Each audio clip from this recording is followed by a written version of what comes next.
Hello and welcome back. We're preparing a chickpea salad today. It's a quick meal that you can prepare in minutes. So we start with peeling and dicing a cucumber into 1-inch cubes, using half an onion, peeled and thinly sliced to your desire. Next we have some Greek cheese, which we will also dice up into small cubes. Feel free to use other options here like feta, halloumi, sheep cheese or tofu if you prepare a vegan option. Next we need to prepare the chickpeas. Fill a pot with water and bring that to the boil. Open the can and drain the brine. Add it to the pot and season with some salt. Cook for about 8 to 10 minutes. Next, you will notice that the chickpeas have an outer casing, which I prefer to remove. To do that, I place the chickpeas into a large bowl of cold water, mix, and you will see the chickpea skin starting to float to the surface, then just scoop them out. Once that is done, strain the chickpeas and pat them dry on a paper towel.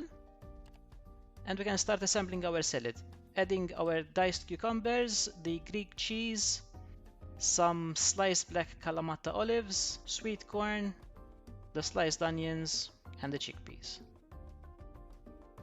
Next we'll be preparing a simple dressing for the salad, which is gonna be a honey-based vinaigrette. All we need is 3 parts olive oil and 1 part balsamic vinegar and about a tablespoon of honey. Whisk everything together very vigorously, and I mean vigorously, until you get a very smooth and thickened consistency. Back to our bowl, adding a dash of lemon juice and the vinaigrette that we just prepared. Mix everything together and we're ready to plate. I added some sliced cherry tomatoes here, but you could have added these with the rest of the ingredients in the bowl beforehand. But since Elaine doesn't like raw tomatoes like this, I place them separately in my own plate.